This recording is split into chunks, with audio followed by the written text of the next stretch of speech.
You think you know someone the moment you see them.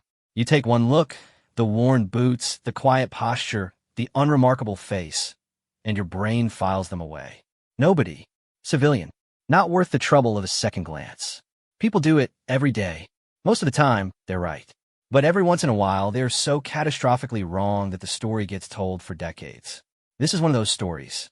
And it begins, like most great humiliations, with a man who is absolutely certain he was the most important person in the room. The naval base at Coronado, set the way it always did, flat, sun-baked, organized with that particular military geometry that makes civilians feel slightly underdressed just by looking at it. The Pacific rolled in behind the fence line, indifferent to the brass and the ceremony and the 43 years of institutional ego that walked those corridors daily. Flags snapped in the coastal wind. Jeeps moved in straight lines. And Rear Admiral Gerald Thorne moved through it all like a man who had mistaken a job title for a personality. He was 61 years old, silver-haired in the way that gets described as distinguished in profile pieces and insufferable by everyone who actually had to work under him. He had the jaw of a man who had made it very far on appearance, and very far indeed on the fear he inspired in people who needed their careers intact. 38 years of service, 11 commendations, 0 tolerance for anything that didn't announce itself properly. That morning he was walking the base with 2 aides, Lieutenant Commander Pratt, who was good at nodding, and Ensign Delacroix, who was good at carrying things, and he was already in the particular kind of mood that starts before breakfast and gets worse by lunch. Something about the quarterly readiness reports. Something about a contractor. Something always about something. The aides knew to stay half a step behind and match his stride exactly, not because protocol demanded it, but because even a slightly wrong footfall was enough to set him off on days like this. The commissary building was coming up on the left. Thorne checked his watch. He had 12 minutes before a meeting with the base commander, which meant he had time for coffee and not much else, which meant he wanted the line to be short and the staff to be quick and the world to be arranged in the exact configuration that served his schedule. It wasn't. The line was longer than it should have been. 3 people ahead of him. A young petty officer, a civilian contractor with a badge clipped crooked to his shirt, and, at the front, a woman. She was standing still, waiting for her order, looking at nothing in particular. Mid-50s, maybe, average height, short dark hair, gone partly silver at the temples. She was wearing civilian clothes, nothing remarkable about it, just dark slacks and a plain gray jacket, the kind of outfit that disappears in a crowd. No rank insignia, no lanyard. Just a woman standing in a line in a commissary on a naval base, waiting for coffee like everyone else. Thorne looked at her. He looked at his watch. He looked at Pratt, who understood immediately and took a small step forward. "Excuse me," Pratt said, pitching his voice in that carefully calibrated register that wasn't quite rude, but wanted very much to be. "Admiral Thorne needs to get through. He has a meeting." The woman at the front of the line didn't move. She didn't turn around either. She just stood there, watching the staff member behind the counter pour coffee into a paper cup, as calm as a person can be when they have decided that the thing happening behind them is not worth the energy of acknowledgement. Pratt cleared his throat. "Mom, Admiral Thorne, I heard you," she said. That was it. Just that. 3 words, flat, and even like a statement of geological fact. She didn't turn. She didn't apologize. She picked up her coffee when it was set on the counter, put a lid on it, and then, only then, turned around. She looked at Thorne the way a person looks at a mildly interesting road sign. Registering. Cataloging. Not particularly moved. Thorne stared back at her. In his experience, 38 years of it, people did not look at him like that. People looked at him with deference, or with the very carefully concealed version of deference that passed for professionalism, or occasionally with the quiet misery of someone who had recently been told their career was being reviewed. They did not look at him the way you look at a road sign. "You're in a military commissary," he said. His voice had dropped into the register he used for dressing down junior officers. "A control thing. Precise. On an active naval base. Do you have credentials for being here?" She reached into the inside pocket of her jacket and produced a laminated badge, held it up, and then put it back. She didn't say anything. He hadn't gotten a good look. He didn't ask to see it again. He had already decided what she was, some consultant's wife, maybe, or a civilian analyst who'd gotten access she didn't deserve the attitude to go with. And the decision, once made in his mind, felt like bedrock. "You need to understand something," he said, and he was speaking in a volume that the entire commissary could now hear. The young petty officer had gone very still. The contractor with the crooked badge was staring at a ceiling tile. The two staff members behind the counter had developed a sudden urgent interest in the coffee machine. This is not a place where civilians wander in and hold up the line while active duty officers wait. There's a protocol. There's a reason that protocol exists. You want to know what that reason is? She sipped her coffee. He took that as a no and kept going. "The reason," he said, "is that the men and women who wear this uniform are operating on schedules that keep this country safe. Every minute wasted in a line behind someone who doesn't understand how this works is a minute taken from that mission. So I need you to show some respect. Show some respect for the people around you, show some respect for this institution, and next time, get out of the way when asked." The commissary was absolutely silent. She looked at him for a long moment. Not angry, not embarrassed, just looking the way a very experienced person looks at a problem they have seen 1,000 times before and already know exactly how to handle. Then she said, "Are you done?" Thorne blinked, because she continued, and her voice had not changed pitch or temperature by a single degree. "I've been in buildings a lot louder than this one, and I've been talked at by people a lot more creative than you, and I still got the mission done. So if the speech is over, I'd like to get to my meeting." She walked past him, not around him, past him, through the space he was standing in, close enough that he had to take a half step back or get his shoulder clipped. She didn't look back. The door swung shut behind her. Thorne stood there for 2 full seconds. Long enough for Pratt to pretend to be reading something on his tablet. Long enough for Delacroix to develop an intense interest in his own shoes. Long enough for the young petty officer in line to bite the inside of his cheek so hard it would leave a mark. Then Thorne straightened his jacket and moved to the front of the line, and the world resumed, and nobody said a word. Her name was Sandra Voss. If you had asked the Admiral that morning what a Navy SEAL looked like, he would have described a man. He would have described someone built like a load-bearing wall, probably. Someone loud. Someone who announced their qualifications before you had a chance to ask. He would have been describing himself, in some ways, or the version of himself he had cultivated over decades in rooms where looking the part was its own currency. He would not have described Sandra Voss. Sandra Voss was 54 years old. She had spent the first 20 of her career invisible, which had been, in many ways, the point. The work she had done, the places she had gone, the things she had walked out of that she was not cleared to name in any public setting, had required a particular kind of disappearance. The ability to move through a room without triggering the part of the brain that categorizes and files and dismisses. She had that ability the way some people have perfect pitch. Naturally. Completely. And she had spent 2 decades weaponizing it. She had been one of the first women to complete a modified version of the SEAL qualification process during a classified pilot program in the late 90s, the kind of program that didn't show up in congressional records until 15 years after it ended. She had served in environments that didn't have names you could say out loud. She had led operations where the margin for error was the difference between coming home in a seat and coming home in a box, and she had brought every single one of her people back. Every one. She had retired from active operational status 6 years ago, not because she was done.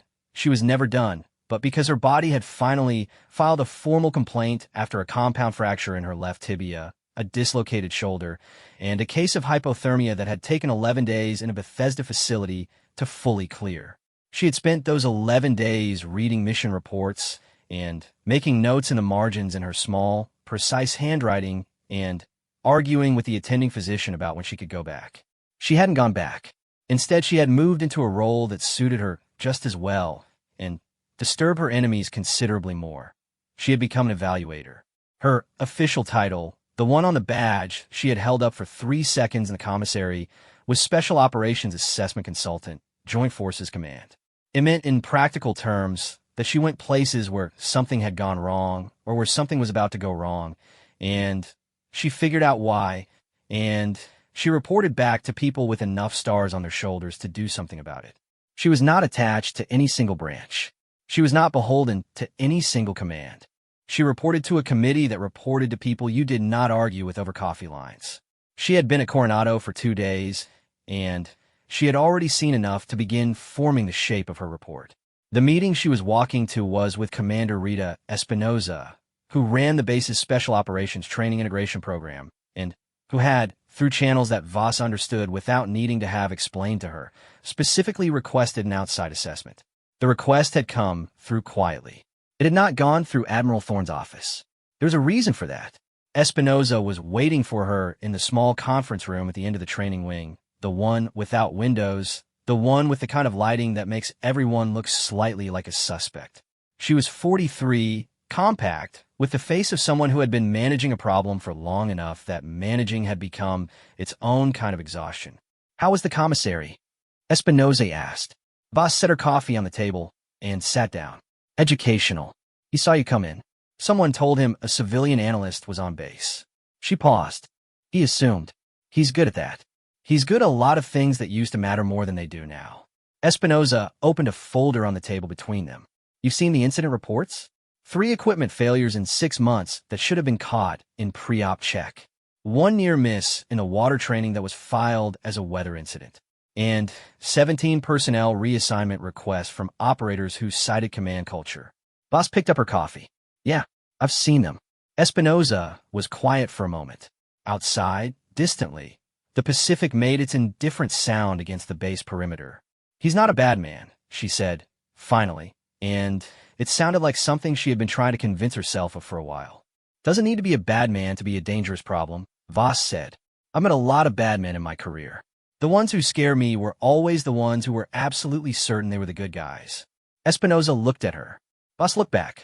"Tell me about the training program," Voss said. "Start from the beginning. Don't edit." So Espinoza told her, and Voss listened, and outside the coastal wind moved the flags in straight lines, and the base ran its geometry, and Rear Admiral Gerald Thorne walked into his meeting 7 minutes late, because the commissary line had, apparently, held him up. The afternoon was long and gray in the way that coastal afternoons get in early March, the kind of gray that isn't dramatic enough to feel like weather but just sits on everything like a second ceiling. Voss walked the training facilities in that light, taking notes on a small pad in her precise handwriting, asking questions of the operators she encountered in the way she always asked questions, quietly, without apparent urgency, in a manner that made people feel they were having a conversation rather than being assessed. The operators were young. They were good. Several of them were excellent. She could see it in the way they moved, in the efficiency of their decisions under the simulated pressure scenarios she observed from the edge of the training floor. But there was something in the way they held themselves around base command that she had seen before and didn't like. A tightening. The particular carefulness of people who have learned to make themselves small in certain directions. One of them, a 26-year-old petty officer first class named Harker, who had, by the training record, completed more successful high-risk scenarios in his class than anyone in the previous 4 cohorts, gave himself away when Voss asked him a simple question. She asked him what he would do differently about the pre-op equipment check protocol. He stopped, looked at her, looked at the door of the training room, which was closed. Looked back at her. "You can say it," she said. "I've made suggestions," he said carefully, "through the proper channels." And he pressed his lips together. "And I was told that the current protocol was established by command and wasn't open for field-level input at this time." She wrote something on her pad. "Who told you that?" He said a name. It wasn't Thorne's name. It was someone who worked for Thorne, which was, in her experience, more or less the same thing. She thanked him and moved on. She had 3 more conversations that afternoon that followed the same shape. Competent people, good instincts, ideas going nowhere because the architecture of authority above them had calcified into something that looked like leadership from the outside and functioned like a ceiling from the inside. By evening, she had the shape of the report clearly in her mind. She didn't need more data. She had done this long enough to know when the picture was complete. What she needed now was the conversation she hadn't had yet, the one with the man himself, and she had already decided she would wait to have it until he came to her. Because he would come. People always did, eventually, when they started to understand that the quiet woman with the plain jacket and the minimal badge was not going away. She was sitting in the small office Espinoza had given her for the assessment, going through her notes, when Pratt knocked on the door just after 7 that evening. "The Admiral would like to speak with you," he said, and his tone was carefully arranged to imply that this was an honor and not a summons, though everyone in the vicinity understood it was very much a summons. Voss capped her pen. Tell him I'll be free tomorrow at 10. Pratt blinked. He'd prefer tomorrow at 10, she said, and went back to her notes. Pratt stood in the doorway for a moment longer than was comfortable, then left. She heard footsteps retreating down the corridor. She heard them stop. She heard the low murmur of Pratt on a phone, delivering news that was not going to be received well. She kept her eyes on her notes. She had been in rooms with warlords. She had negotiated in languages she'd had 72 hours to learn. She had done things in environments so hostile that the word hostile had started to feel polite, and she had come home from every single one of them. Admiral Gerald Thorne could wait until 10 o'clock. She finished her notes, turned off the desk lamp, and went to find dinner, and the Pacific kept going against the perimeter fence, and the flags kept snapping, and the base settled into its night geometry. And somewhere on the other side of the building, a man who was used to being the most important person in every room was having a very unusual evening indeed. He just didn't know yet how much more unusual it was about to get. The thing about a fuse, after all, is not the spark. It's the length. And Sandra Voss had been laying wire for 2 days, and she hadn't even struck the match. The morning of the meeting, Thorne arrived 9 minutes early. This was not accidental. He had decided, somewhere between his third cup of coffee and the moment he made Pratt call Espinosa's office to confirm the room location, that if the woman wanted 10 o'clock then, he would be there at 9:51, and the 9 minutes would establish, without a word being said, who was setting the terms of this conversation. He stood in the corridor outside the office she'd been given, both hands clasped behind his back, jaw set in the particular configuration that a portrait painter would call commanding and his first wife had called exhausting. Pratt stood behind him, slightly to the left, doing the thing he did with his face where expressed nothing at all. At exactly 10 o'clock, the door opened. She was already seated, had been, based on the coffee on her desk that was 2/3 gone for a while. She looked up when he came in, and the look was the same one from the commissary. The road sign look, the registration without investment, and he felt, for reasons he would not have been able to articulate, the faint start of something he didn't recognize as irritation's more sophisticated cousin. "Admiral," she said, and gestured to the chair across from her desk. His desk. His base. His chair being offered to him by a civilian woman whose ID he still hadn't looked up properly, because looking it up would have felt, in some way he couldn't name, like conceding something. He sat. Pratt hovered at the door. Voss glanced at Pratt. "I'd like the door closed," she said. Pratt looked at Thorne. Thorne gave a fractional nod. The door closed. Pratt was on the other side of it, which put him, for the first time in recent memory, in the less important room. "I'll be direct," Voss said. She was turning a pen end over end in her fingers, slowly, the way someone does when thinking is happening faster than speaking. "I've been on this base for 48 hours. I've reviewed 6 months of incident documentation, conducted 14 informal operator interviews, and observed 4 training rotations. I have enough for my initial assessment. But before I write it, I want to give you the opportunity for a conversation." Thorne looked at her. "What kind of assessment?" "The kind that goes to Joint Forces Command."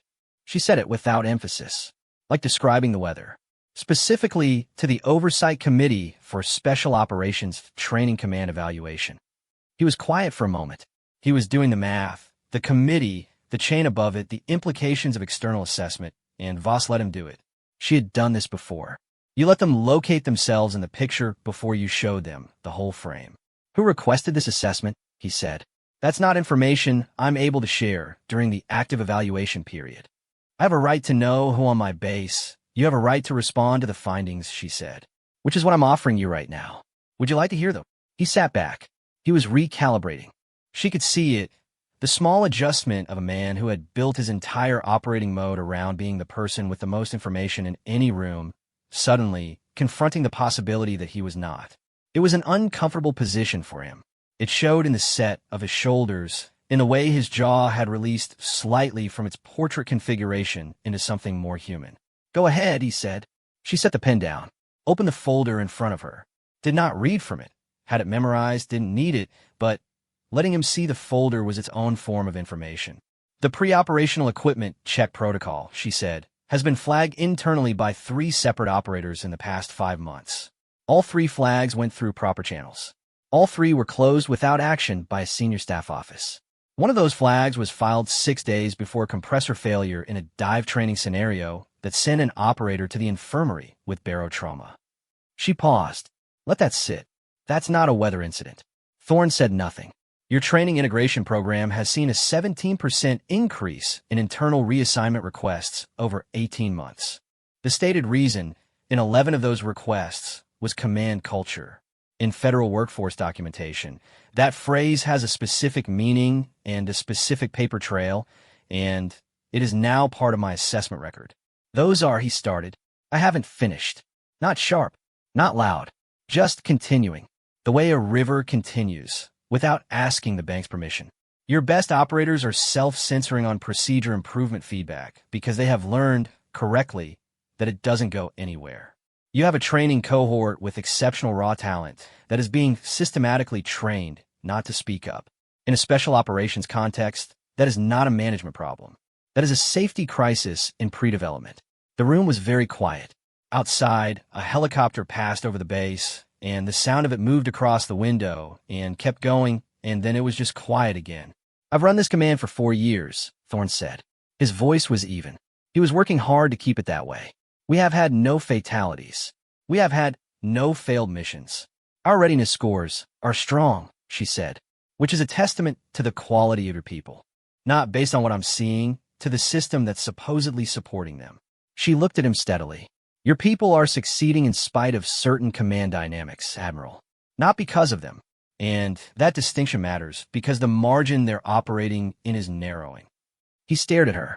She stared back.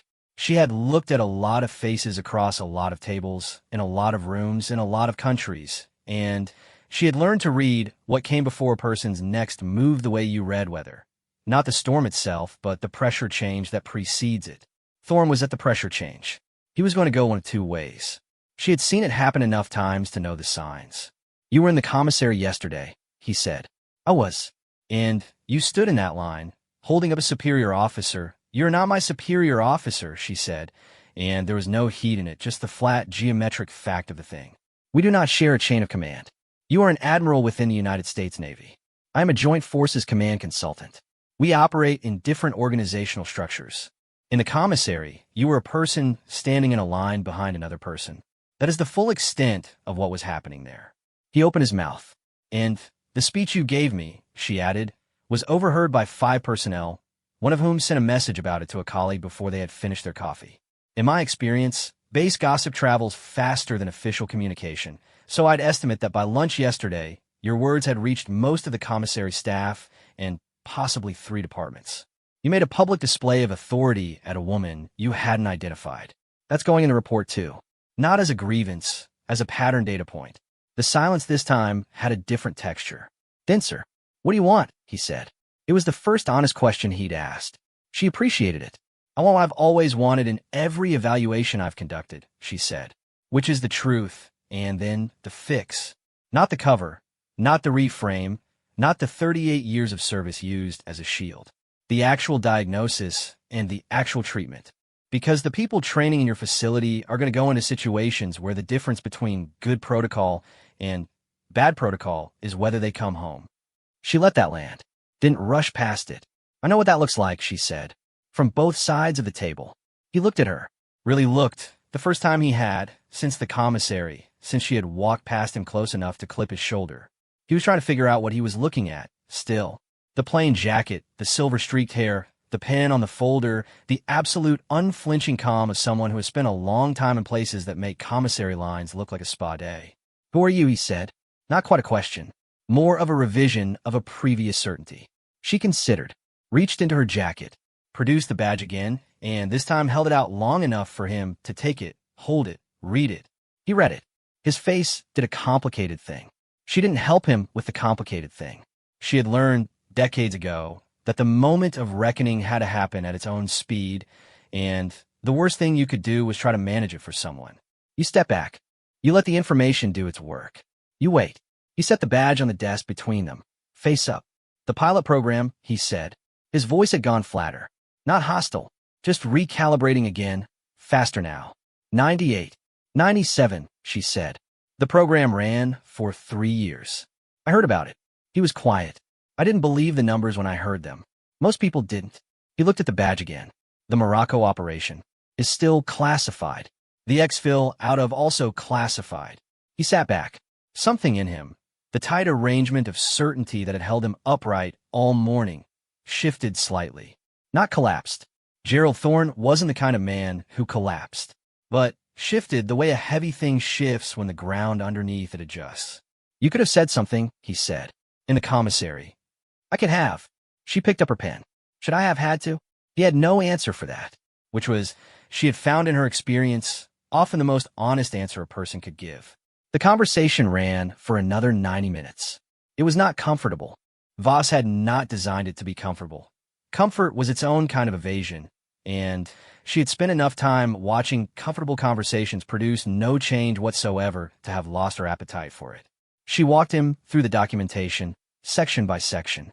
She let him push back where he had legitimate points. There were some, and she acknowledged them without ceremony. She listened when he talked about the budget constraints that had hampered equipment maintenance response times. She noted it. She noted everything. What she was watching, as much as the content of what he said, was how he held himself in a conversation he hadn't been able to preemptively control. It told her things. He interrupted twice. She let both interruptions happen, waited for them to finish, continued from where she'd left off. He raised his voice once, not to the commissary volume, just enough to signal that he was feeling the pressure. She didn't match it. She just stayed where she was, at the same temperature, in the same chair, and he found his way back to the conversation's actual frequency like a radio tuning itself. By the time they were an hour in, something had changed in the room without either of them naming it. He was asking questions now instead of countering. Actual questions. What had she seen in the operator interviews? What specifically was the pattern in the reassignment requests? What did she think the fix looked like for the equipment protocol? They were the questions of a man who had, for the first time in the conversation, admitted to himself that he might not already know the answer. It was, in her experience, the most important moment in any evaluation. The moment the subject stopped defending and started listening. Not because they had become a different person, just because they had temporarily, incompletely, imperfectly lowered the drawbridge. She walked through it with him. She did not spare him the harder findings, but she delivered them without satisfaction, because this had never been about satisfaction. It was about the 26-year-old petty officer named Harker who had ideas about the equipment check protocol and had been told, through the architecture of command, to swallow them. It was about the operator who'd come up from the dive with barotrauma that a flagged equipment issue might have prevented. It was about the next cohort and the one after that. When she got to the commissary, she was brief. The incident itself is minor, she said. In isolation. But it's not in isolation. It's part of a broader pattern of command behavior in which authority is performed publicly and subordinates, and non-subordinates, are expected to validate it on demand. She paused. I've seen what that does to unit culture over time. The people who matter most, the ones with the best judgment, the most honest instincts, they go quiet first. And quiet is the last thing you want from a SEAL operator in the field. He was looking at the table. His hands were flat on it, and he was looking at the space between them. The thing I said to you, he said finally. She waited. Show some respect. He said it the way you say something back that you heard yourself say and are only now processing. I didn't know who you were. No, she agreed. But you're saying that's the point, she said. Yes. He was quiet for a long time. She let it be quiet. Outside, the base moved in its organized geometry. A drill command distant. The low engine sound of something on the tarmac. The Pacific always underneath it. What happens with the report? He said. I submit my findings to the Oversight Committee. They determine the response. That could mean a structured improvement plan, could mean additional oversight, could mean personnel review. I don't determine the outcome. I describe what I found. And what did you find? She looked at him directly. An institution with exceptional people and a command culture that has developed some features that are working against them. And a commander who, in my judgment, is capable of hearing that. He looked up. I wouldn't still be sitting here if I thought otherwise, she said. I've walked out of rooms before. He nodded slowly. It was a different kind of nod than the ones his aides performed. It was the nod of someone receiving information rather than performing reception. I'll be honest with you, he said. I don't enjoy this. Nobody does, she said. That's generally a sign it's worth something. She gathered her folder. Captor pen. Stood. He stood too. Reflex, old training, the automatic physics of a man raised in rooms where standing when someone else stands is what you do. He put out his hand. She looked at it. Took it. The handshake was brief. Firm. Equal. 1000 tomorrow, she said. I'll have the preliminary framework ready. You can respond to it before it goes up the chain. 1000, he said. She picked up her coffee, which had long since gone cold, and walked to the door. Her hand was on the handle when he said her name, her actual name, the one on the badge, the full title. Not ma'am, not hey, not the imperious form of address he'd used in the commissary. Her name. She looked back. He was standing in the middle of the small office, silver-haired, square-jawed, 38 years behind him, and something unfamiliar in front. And he said, I looked up the Morocco files, even the redacted version. He paused. I didn't know. I know you didn't, she said. Not forgiving exactly. Not cold either. Just true. I should have asked. Yes, she said. You should have. And she left, and the door closed, and Pratt was waiting in the corridor with his tablet and his blank face, and she walked past him without saying anything, and the day continued in its organized geometry. And somewhere behind her in the small office, a man was sitting back down in the chair and doing something he hadn't done in a very long time. Thinking. Not about the report, not about the committee, not about the optics or the outcome. Thinking about the gap between what he had assumed and what had been standing in front of him the entire time, patient as stone, waiting. That gap was going to be with him for a while. She knew it. She had put it there intentionally, and she had put it there because gaps like that, if you sat in them long enough, occasionally change people. Not always. She wasn't naive, but occasionally. And occasionally, in her experience, was worth more than most people gave it credit for. The preliminary framework document was 23 pages. Voss had written longer. She had written 7-page cables in field conditions that later became congressional briefing material. She had written after-action reports in languages that weren't her first, on satellite phones with 2% battery, crouched in the back of vehicles that were moving faster than the speed limit of whatever country she was in. 23 pages in a quiet office with a working desk lamp and a door that locked was, by her standards, a luxury. She printed 2 copies, placed them in plain folders, walked one to Espinosa's office, and knocked. Espinosa was on the phone. She looked up, saw the folder, held up one finger. Voss sat on the edge of the desk and left. She didn't need to be there when Espinosa read it. The document said what it said. It didn't need her in the room to mean it. The second copy was for Thorne. She was walking toward his wing of the building when she passed the training corridor, and that's where she first saw what would become the other piece of this story, the part that the base would talk about in a different register entirely, not with the careful diplomatic language of people navigating command dynamics, but with the particular breathless energy of people who had seen something they needed to tell. The training corridor connected the administrative wing to the operator briefing rooms, and it ran past a series of glass-paneled observation windows that looked into the scenario simulation base. Voss had walked it 3 times already in her 48 hours on base, stopping at windows, watching, making notes. She stopped again now. Inside the simulation bay, a training scenario was running. The scenario was a personnel recovery operation, simulated hostile environment, 2-man team executing a time-sensitive exfil from a contained space. She watched the team move through it. Clean, efficient, the kind of efficiency that doesn't look like effort because the effort has already been metabolized into instinct. Good operators. She had already noted them. But that wasn't what stopped her. What stopped her was the debrief happening in the near section of the bay, visible through the window, the sound of it carrying faintly through the glass.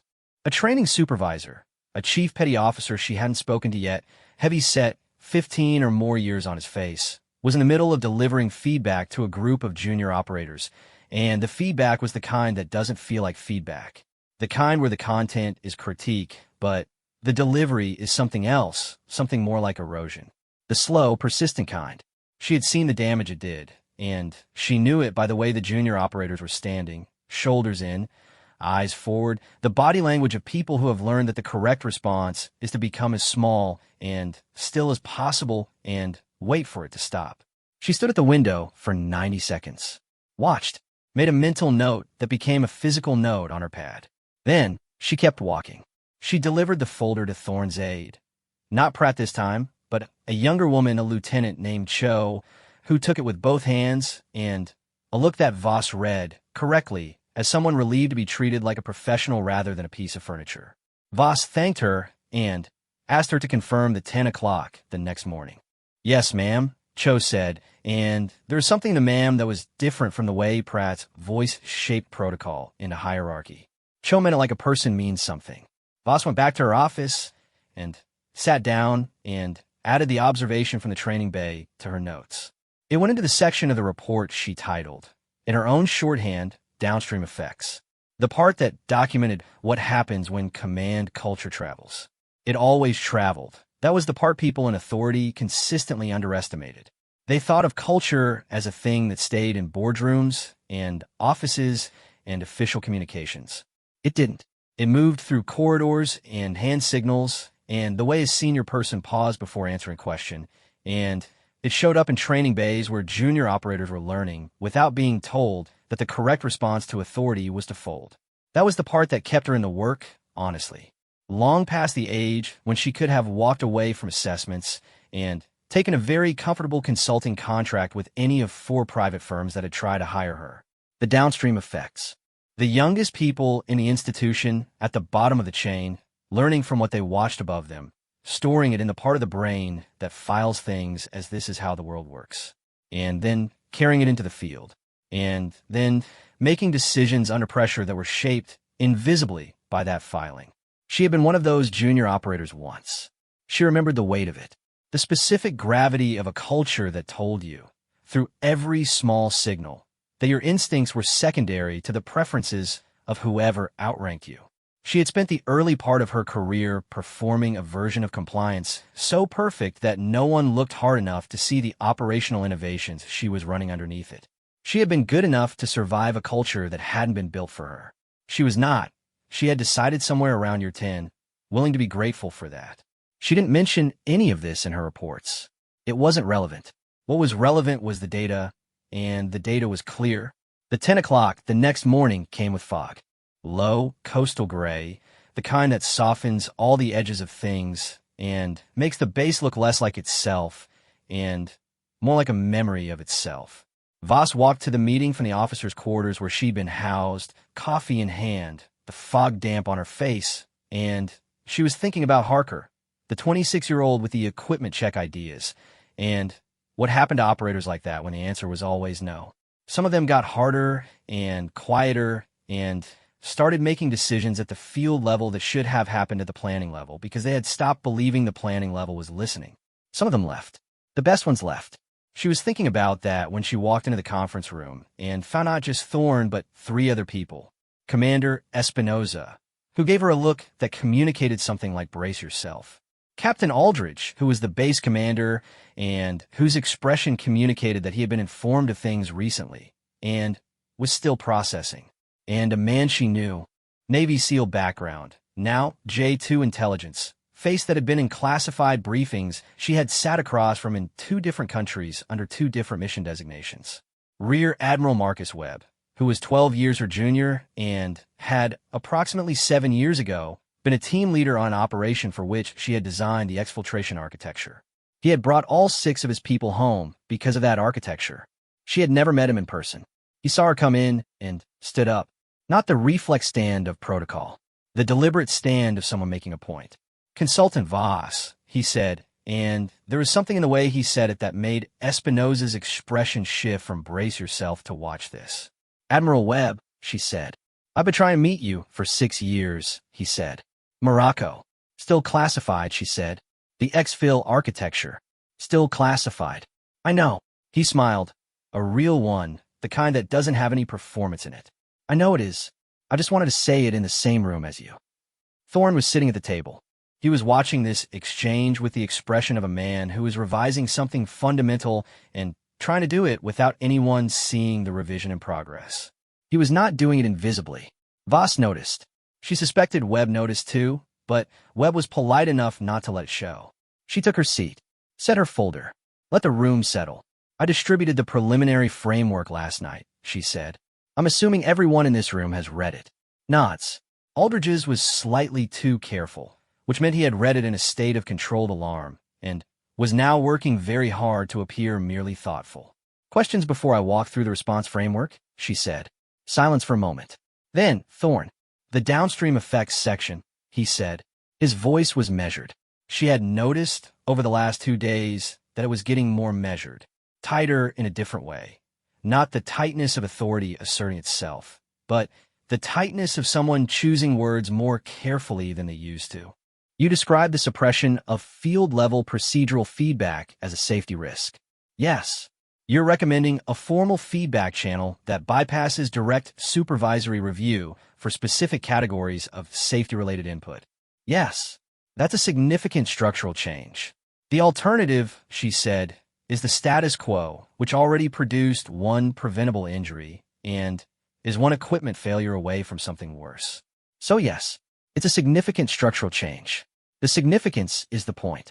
Aldridge leaned forward slightly. "The committee will have questions about precedent. I've included 8 comparable implementation cases from other Joint Forces commands," she said. "The precedent is established. The question is adoption." She looked at him directly. "Adoption is a command decision." Webb, beside her, said nothing. He was reading something in the folder, or appearing to, in the way of someone who is actually listening at a higher resolution than they're showing. Thorn was quiet for a moment. Then, he said, in the training culture section, "The observation from the scenario debrief." She waited. "The chief petty officer you're referring to? That's identified only as senior training staff, no name." "Correct. I know who it is." She looked at him. "I've had concerns," he said, carefully, "about the approach." "I didn't," he stopped. Started again. "The difficulty is that his results metrics are strong, and changing an approach when the numbers are supporting it is a conversation that requires evidence that the approach is doing damage underneath the surface of the metrics," Voss said, "which is what the report provides." She paused. "Numbers measure output. Culture is what you don't measure until it costs you something you can't get back." The room was quiet in a thoughtful way. Not the commissary silence. Not the silence of shock or embarrassment. The silence of people with genuine authority actually sitting with a hard thing and trying to figure out what to do with it. This was, in her experience, the rarest silence in institutional life. She didn't rush it. Webb set his folder down. "I want to talk about the recommendation framework for the operator feedback protocol," he said, "because I've been pushing a version of this up through SOCM for 2 years and running into the same resistance, and I want to understand how you're structuring the rollout argument." She turned to the relevant section. They talked. It was a real conversation, the kind where people change positions during it, where someone says, "I hadn't considered that," and means it, where the argument gets tested and some of it doesn't hold and those parts get revised in real time. Aldridge stopped looking carefully alarmed and started asking operational questions. Espinoza contributed 3 times, each time with specific incident data that had been in her memory for months, waiting for a room where it was worth saying. Thorn contributed twice, both times with questions. Not counters, questions. Actual ones. She answered them the same way. She answered everything. Directly, without the softening layer that institutional conversation usually requires, and without the sharp edge that directness can sometimes carry when someone is wielding it rather than simply using it. By the time they were 2 hours in, the preliminary framework had been annotated in 4 separate margins, and the response timeline had been moved up by 3 weeks because Webb pushed for it and Aldridge agreed, and Thorn did not object. 3 weeks faster. 3 weeks sooner before Harker got a formal channel for his equipment check ideas. 3 weeks sooner before the training debrief culture had someone looking at it with the light on. She would take 3 weeks. The meeting ended just before noon. The fog had burned off. Coastal fog always did by midday, as if the morning had just been a suggestion. The base had returned to itself, sharp and organized and geometric. She was gathering her folders when Thorn appeared beside her. The others had filed out. Espinoza had given her a look on the way past that communicated something like, "Good work." Webb had shaken her hand and said he'd be in touch about the SOCM parallel, and meant it. Aldridge had thanked her in the formal way of base commanders, thanking people they need to be grateful to while also wishing the situation hadn't required gratitude. Thorn waited until the room was empty. "The commissary," he said. She waited. "I wanted to address it. Formally. Not in front of the group." "All right. I spoke to you in a way that was, he looked for the word and found one that was too small and tried another. I made an assumption. I performed authority without having the information to justify either the assumption or the performance. And I did it in a public space in front of personnel. He was looking at her squarely. That was wrong. She looked at him. Read him. What she read was not a man performing an apology for strategic reasons. She had seen enough of those to know them by the particular hollowness behind the eyes. This was something else, a man who had spent 2 days inside a discomfort he hadn't engineered his way out of and had arrived slightly raw from it, at something closer to honest than his usual operating mode. I appreciate that, she said. And she did. Not warmly. Warmth wasn't quite the right thing here, but genuinely. Appreciation for honest things was something she had enough capacity for. I'm going to be direct, he said, and she recognized the phrase because she had used it herself 2 days ago in the same building, and she had the sense that he had thought about that. Good, she said. The assessment and the conversation yesterday, and he stopped.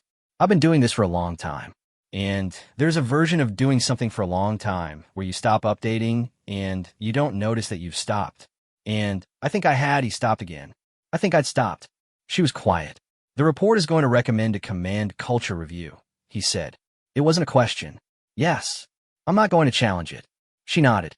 What I would like, he said, and there is something effortful in a word like the acknowledgement of one in a man who had spent decades cultivating the image of simply having, is to understand what the improvement looks like from the inside.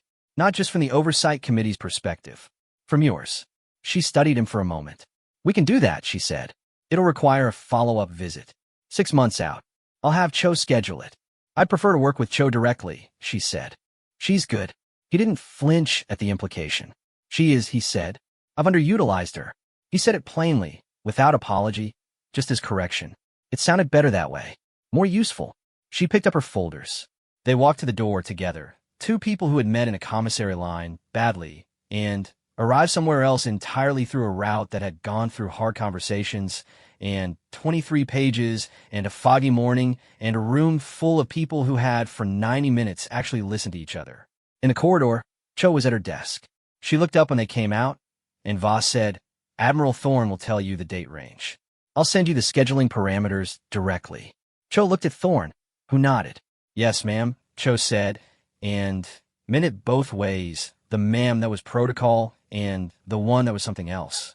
Voss walked out of the building, and into the late morning, the fog entirely gone now, the Pacific visible at the edge of the base, the flags doing their thing in the wind, the geometry of the place all sharp lines and clear angles in the noonlight.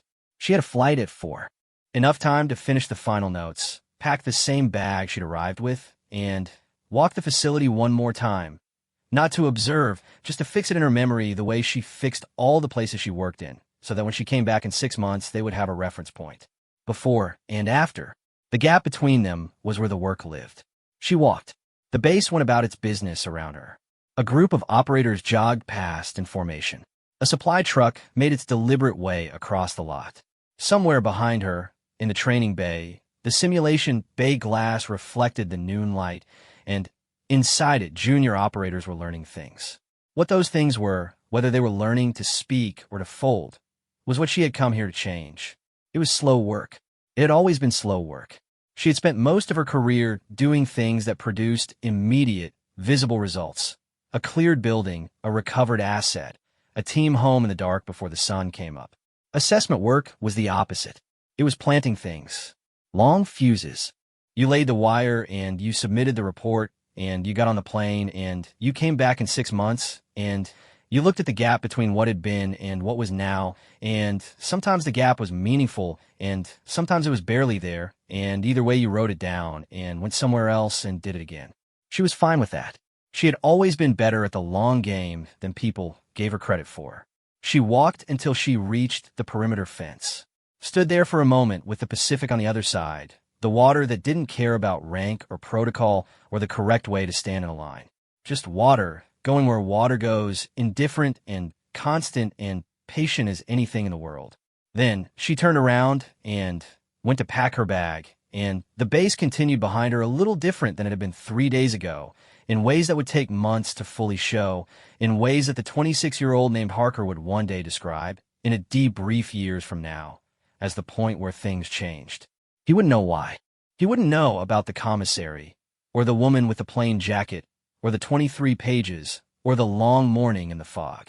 He would just know that one day the channel opened, and his idea started going somewhere, and people started coming home. That was enough. That had always been enough.